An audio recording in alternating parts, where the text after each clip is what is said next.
सो कैसे हैं आप? आज हम लोग एक नया टॉपिक के साथ नए अंदाज के साथ आए हैं। तो आइए हम लोग आज सीखते हैं व्याख्या करने के लिए, जो आपके बोर्ड एग्जाम के लिए बहुत ही इम्पोर्टेंट है। तो आइए हम लोग सीखते हैं। तो सबसे पहले हम लोग जानेंगे कि एग्जाम के दृष्टि से ये बहुत ही इम्पोर्टेंट है 5 मार्क्स के लिए, ठीक है, बहुत ही इम्पोर्टेंट है। तो इसमें हम लोग व्याख्या करने के लिए क्या क्या सीखेंगे, तो आपको हम पहले बता दें, हम लोग स्वदेशी के कुछ पंक्ति को सीखेंगे, भारत माता और लौट के आऊंगा फिर, तीनों चैप्टर को आज हम लोग कवर करेंगे। हम लोग तीनों चैप्टर के पंक्ति को लेंगे और व्याख्या करने के लिए सीखेंगे। तो हम लोग यहाँ लेके हैं व्याख्या और एक है स्वप्रसंग व्याख्या। तो देखिए, स्वप्रसंग व्याख्या करने के लिए आपको कभी भी नहीं पूछा जाएगा, जो क्लास 12th में होते हैं उसके लिए होता है। अगर आप 10th के हैं, हम आपको 10th के बेसिक्स पे अभी पढ़ा रहे हैं, तो आपको कुछ नहीं, आपको व्याख्या करने के लिए सीखना है। स्वप्रसंग व्याख्या करने के लिए 12th में पूछा जाता है। तो आइए हम लोग अब स्टार्ट करते हैं। हमारा ये पंक्ति दिया गया है कि मनुज भारती देखी कोई सकत नहीं पहचान, अंग्रेजी रुचि गिरी सकल वस्तु देश विपरीत। आपको ये पंक्ति दे दिया जाएगा और लिखा रहेगा व्याख्या कीजिए। पहले लिखा रहेगा व्याख्या कीजिए और नीचे में पंक्ति। तो हम लोग अब सीखते हैं। देखिए, व्याख्या करने के लिए सबसे पहले क्या करना पड़ता है? व्याख्या करने के लिए आप 2-3 बातों को ध्यान में रखना होगा। सर क्या रखना होगा? पहले बात ध्यान ये रखना होगा, ये जो पंक्ति है, ये पंक्ति किस किताब से लिया गया है, किस किताब का ये पंक्ति है। तो हम लोग जानते हैं कि किस किताब का ये पंक्ति है, तो गोधूली। तो हम लोग लिख देंगे गोधूली। तो गोधूली भाग 2 2 से लिया गया है। अब क्या लिखना है? अब लिखना है कि ये पंक्ति किस चैप्टर से है, किस पार्ट से लिया गया है। तो किस पार्ट से लिया गया है? तो स्वदेशी पार्ट से लिया गया है। तो अब क्या लिखेंगे? स्वदेशी। स्वदेशी लिखेंगे। स्वदेशी लिखने के बाद अब तीसरी बात ध्यान क्या देना, ध्यान में रखिएगा। तीसरी बात ध्यान में देंगे कि ये पंक्ति के लेखक कौन है, कवि कौन है। तो कौन है? तो बद्री नारायण चौधरी प्रेमघन है। बद्री नारायण चौधरी प्रेमघन जी है। प्रेमघन जी, शॉर्ट में हम लोग प्रेमघन जी के नाम से जानते हैं, ठीक है। उसके बाद क्या करना है?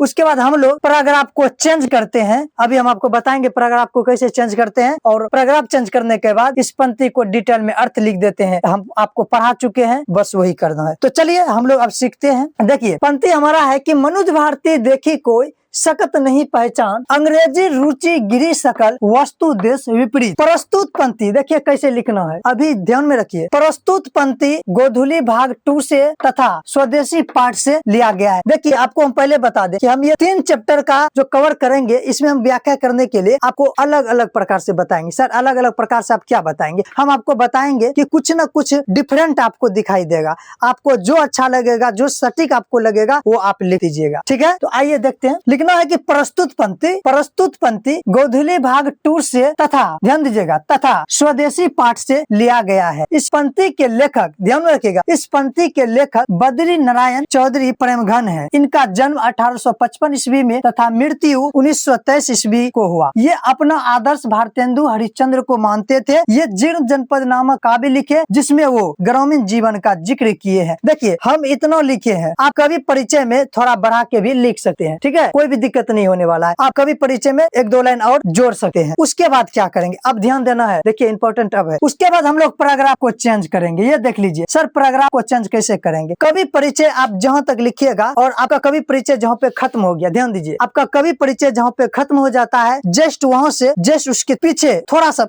पीछे कर, जैसे देखिए बोर्ड को देखिए कि हमारा कवि परिचय यहाँ पे खत्म हुआ, तो हम लोग थोड़ा पीछे गए हैं। देखिए जहाँ पे किए हैं उसके जस्ट सामने से हम लोग उसका अर्थ अब लिखेंगे। क्या अर्थ लिखेंगे? जो पंक्ति दिया गया इसका अर्थ लिखेंगे। अब पैराग्राफ को चेंज देंगे, पैराग्राफ जो चेंज करेंगे, इस लाइन में कुछ भी नहीं लिखना है। ये ध्यान रखिए कि पैराग्राफ जो चेंज करेंगे, तो ये लाइन यहाँ से शुरू किया, तो अब ये हमारा खाली रहेगा। ये देख लीजिए, ये हमारा खाली रहेगा। तो अब लिखना है कि भारत में, इसका अर्थ, भारत में अंग्रेज के आने के बाद, भारत में अंग्रेज आने के बाद। अब ध्यान दीजिए, अब ये जहाँ से पैराग्राफ चेंज करके यहाँ से शुरू किए, अब इधर पीछे का जो रहा ये भी हमारा खाली रह गया। तो क्या करना है, ये भी अब आपका खाली रह जाएगा, ठीक है, ये भी आपका खाली रह जाएगा। जाएगा। अब आगे जो आप लिखिएगा फिर यहाँ से स्टार्ट करना है। देख लीजिए, अब इसके यहाँ जो लिखे हैं पूरा ये देख लीजिए, अब इसके सामने होगा और इधर यहाँ इधर भी खाली रहेगा, इधर ये भी खाली रहेगा, इधर इधर पीछे खाली रहेगा तो इधर आगे खाली रहेगा। ठीक है, अब इसके सामने से लिखना है कि भारतीय मनुष्य, वही आगे वाला लाइन का है कि भारत में अंग्रेज के आने के बाद भारतीय मनुष्य अपनी रुचि, घर, वेश, रीति, श्रृंगार, वाहन, बोली, व्यवहार, लिखावट, पढ़ाई सब अंग्रेजी बना लिए, जिससे ये भारत देश के खिलाफत है। अंग्रेजों के रंगों में रंगने के बावजूद अब खुद भारतीय मनुष्य भारतीय लोगों को देखकर नहीं पहचान सकते हैं। भारतीय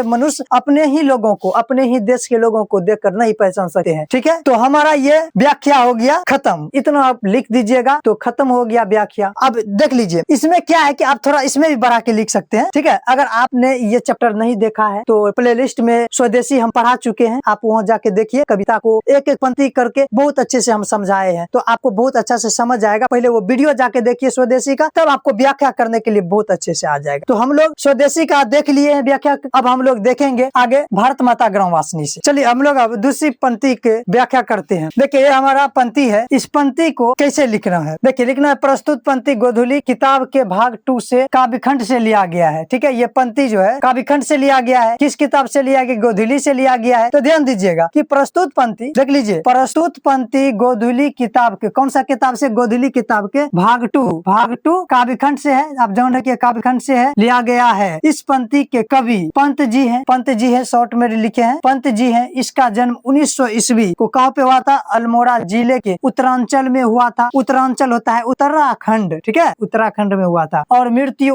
29 दिसंबर 1977 ईस्वी में हुआ था। आप कहिएगा सर यहाँ लिखे हैं 29 दिसंबर, तो इधर क्यों नहीं लिखे हैं महीना? तो इधर महीना नहीं दिया गया है, इसी वजह से नहीं लिखे हैं। 29 दिसंबर 1977 ईस्वी में हुआ। इन्होंने कई पुस्तक लिखे, ये कई पुस्तक लिखे थे। अगर नहीं पढ़े हैं चैप्टर तो हम पढ़ा चुके हैं, देख लीजिए जाके, समझ में बहुत अच्छे से आएगा आपको। पुस्तक लिखे जिसमें ग्रामीण नामक पुस्तक में भारत माता कविता लिखे हैं। ये जो पंक्ति है ये भारत माता का ही कविता का पंक्ति है। तो कहते हैं हम लोग कविता लिखे जिसमें भारत माता के दैन्य स्थिति का वर्णन किए हैं। दैन्य क्या होता है कि सर, दैन्य होता है कि भारत माता जो बहुत ही कष्ट में है, यही वर्णन किए हैं। दैन्य स्थिति, कष्ट में पड़े हुए हैं, उसी की स्थिति का वर्णन किए हैं पंत जी। देखिए अब यहाँ तक हमारा हो गया कवि परिचय। देखिए अगर आप चाहते हैं कि हम थोड़ा बड़ा करके लिखे, आपको उस पंक्ति में बताए, इस पंक्ति में बताते हैं, तो आप कवि परिचय को और बढ़ा के लिख सकते हैं, कवि के बारे में और लिख सकते हैं, आपका बढ़ जाएगा। तो उसके बाद क्या है करना हम लोग को, यहाँ देख लीजिए ध्यान से, पैराग्राफ को चेंज करेंगे। ये ध्यान रखना है भाई कि पैराग्राफ को चेंज करना है। पैराग्राफ चेंज कैसे करेंगे? जहाँ पे आपका कवि परिचय खत्म हो गया वहाँ पे ये लाइन में कुछ नहीं लिखेंगे, उसके बाद इसके जस्ट पीछे लिखेंगे। देखिए हमारा बोर्ड, देखिए यहाँ बोर्ड के जस्ट थोड़ा सा पीछे हम किए के जगह इसके जस्ट नीचे में हम लोग शुरू किए हैं। शुरू क्या किया है सर? इस पंक्ति का अर्थ किए हैं कि इस पंक्ति, ध्यान से देखिएगा, देखिए पैराग्राफ के बाद हम जो काला मार्कर चलाए हैं तो ये नहीं ब्लू पैराग्राफ नहीं, ऊपर जो कीजिएगा ब्लू नीचे से कीजिएगा, ये हम आपको बनने के ब्लैक का यूज है। ठीक है, तो पंक्ति लिखते हैं, इस पंक्ति के माध्यम से कवि कहे हैं कि जो हमारे जैसी फसल को अपने तलवे तक कुचल डाले तथा लोग कठोर बन गए थे। क्या हुआ कि इस पंक्ति के माध्यम से कि सोने जैसी फसल को अपने तलवे कुचल डाले तथा, देखिए वहाँ पे, तथा लोग कठोर बन गए। लोग क्या बन गए? कठोर बन गए। और भारत माता की जो भौरे हैं, ये होता है भौरे, इसलिए कहते हैं, आप वहाँ देखिए ना चैप्टर में जाकर आपको समझ आएगा बिल्कुल एकदम A to Z। तो क्या होता है? भारत माता की जो भौरे हैं वो अंधकार से घिरा हुआ है। जिस प्रकार से आसमान में, देखिए जिस प्रकार से आसमान में ठंड के मौसम में कुहासे छाए रहते हैं, उसी प्रकार से भारत माता की ये जो भौरे हैं वो सूझ गया है, अंधकार से घिरा हुआ है। तो हम लोग इस पंक्ति के भी व्याख्या को अच्छी तरह से समझ गए हैं। तो इसमें भी डिफरेंट है वो, और इसमें थोड़ा थोड़ा डिफरेंट है। आप थोड़ा अच्छा से देखिएगा, पंक्ति को पढ़िएगा तो समझ में आएगा, अर्थ को पढ़िएगा तो समझ में आएगा। देख लीजिए है कि नहीं, यहाँ पे क्या है कि कविता के भाग काव्यखंड से, उसमें कुछ और है। तो अब हम लोग तीसरी पंक्ति को समझेंगे। तो चलिए अब हमारा लास्ट काव्यखंड से व्याख्या करने के लिए जो है बचा हुआ, उसको भी अब हम लोग पूरा कर लेते हैं। देखिए हमारा सबसे जो लास्ट वाला है व्याख्या कि बनकर शायद हंस में किसी किशोरी का, घुंघरू लाल पैरों में तैरता रहूंगा बस दिन दिन भर, पानी में गंध जहाँ भरी होगी घास। तो आप जानते ही हैं कैसे बनाना है। प्रस्तुत पंक्ति गोधूली किताब भाग 2 से लिया गया है। यह पंक्ति लौट के आऊंगा पाठ से लिया गया है। इस पंक्ति के कवि जीवनानंद दास है। इसका जन्म 1899 ईस्वी में तथा मृत्यु 1954 ईस्वी में हुआ। उन्होंने अपनी कविता लौट के आऊंगा फिर कविता में अपनी जन्मभूमि में फिर लौट कर आने की बात करते हैं, उन्हें अपने जन्मभूमि बंगाल से कितना प्यार है। देखिए बस यही बतलाए हैं, आप इसमें ऐड करना चाहते हैं कर सकते हैं। अब थोड़ा सा और ध्यान देना है, ठीक है। ध्यान ये देना है कि उसके बाद जहाँ पे कविता खत्म हुआ, इसका लेखक परिचय खत्म हुआ, पैराग्राफ को छोड़ देना है। पैराग्राफ छोड़ने के बाद अब यहाँ से स्टार्ट कीजिएगा। स्टार्ट करने के बाद देखिए ये जो पीछे यहाँ इधर भी खाली रहेगा, तो इसमें आपको कुछ नहीं लिखना है, ठीक है। बस आगे लिखना है कवि जीवनानंद दास इस पंक्ति के लिखने के बाद फिर जो स्टार्ट होगा, यहाँ जो आपका पेज का यहाँ तक पूरा हो जाएगा, उसके बाद फिर यहाँ से शुरू करना है। देख लीजिए ये जो लिखे हैं कवि परिचय, फिर यहाँ से शुरू करना है, लेकिन ये हमारा खाली रहना चाहिए। ये पीछे का ये डब्बा पूरा खाली रहना चाहिए। आपकी कॉपी में जो रूलिंग वाला कॉपी होगा, उसका ये लाइन इधर भी खाली होना चाहिए, और इधर पैराग्राफ छोड़िएगा तो इधर भी खाली रहना चाहिए। लेकिन फिर यहाँ से जो स्टार्ट करेंगे, यहाँ ध्यान देखिए, हम आपको फिर से बता रहे, यहाँ से शुरू कीजिएगा। पैराग्राफ चेंज करने के बाद जो पंक्ति यहाँ तक आप लिखे हैं अपने कॉपी में, उसके बाद जो लिखिएगा, ये नहीं कि आप फिर यहाँ से शुरू कर दीजिएगा। देखिए क्या बताना हम चाह रहे हैं, ये नहीं कि आपको यहाँ से फिर शुरू कर देना है, ये कि माध्यम से बतलाते, ये माध्यम से जो लिखेगा, ये नहीं कि यहाँ से शुरू करना है, ये छोड़ के फिर यहाँ से शुरू करना है। देख लीजिए इस जगह से शुरू करना है, ठीक है। तो क्या लिखना है, कवि जीवनानंद दास इस पंक्ति के माध्यम से बतलाते हैं, शायद मैं किसी लड़की का हंस बन के आऊं और मेरे पैरों में लाल घुंघरू बांध दे, और मैं दिन दिन भर पानी में तैरता रहूंगा, जहाँ के घासों में सुगंध भरी रहती है, गंध भरी हुई रहती है। तो आपको दो चीज हर समय ध्यान देना है, एक पैराग्राफ छोड़ना है, पैराग्राफ छोड़ने के बाद जो से लिखिएगा, उसके बाद ये पीछे का जो लाइन है इसको भी खाली रखना है, इसमें कुछ पीछे नहीं लिखना है। फिर अगर शुरू करेंगे आगे लाइन लिखना, तो हम यहाँ से फिर करेंगे, यहाँ से नहीं करेंगे। ये इम्पोर्टेंट है, जब तक आप ऐसे नहीं लिखिएगा। देखिए व्याख्या करने के लिए इतना सा बात को ध्यान रखना है, और ये दोनों बातों को सबसे ज्यादा ध्यान देना है। अगर यहाँ पे मिस कर दिए तो आपका नंबर कट जाएगा, ये समझ लीजिए, इम्पोर्टेंट बता दिए हैं। तो क्या करना है कि द एंड दिस 3 चैप्टर का भी खंड का हमारा समाप्त हो गया। हम लोग चैप्टर भी खत्म कर चुके हैं, चैप्टर के साथ साथ व्याख्या भी समाप्त हो गया है। हम आपको ये बतलाएंगे, पहले कोशिश कीजिए चैप्टर को पढ़ने का। तो आज का सेशन कैसा लगा आप कमेंट में जरूर बताइएगा। अगर आप चैनल पर पहली बार आए हैं तो सब्सक्राइब करना नहीं भूलिएगा। धन्यवाद। 2 नंबर भी सर आपको सही से नहीं मिलेगा।